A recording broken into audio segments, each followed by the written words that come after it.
we'll guide you through how to use CapCut for Windows. If you find this helpful, consider subscribing and liking the video. First, open CapCut on your Windows computer. Once you've launched the application, you'll be greeted with the main dashboard. Here, you can start a new project by clicking on the New Project button in the center of the screen. Next, you'll be prompted to import your media files. Go ahead and click on Import to add video clips, photos, or audio files from your computer. Once your media is uploaded, drag them to the timeline at the bottom. You can arrange the clips in the order you want them to appear in your final video.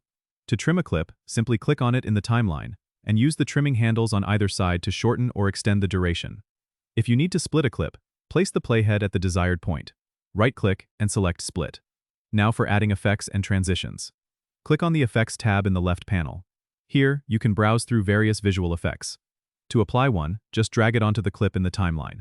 Similarly, you can add transitions between clips by clicking on the Transitions tab and dragging your chosen transition between two clips.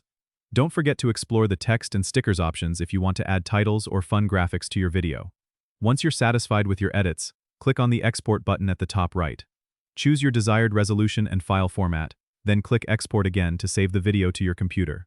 And there you have it, a complete video editing project using CapCut on Windows. Don't forget to subscribe and comment if this helped you out.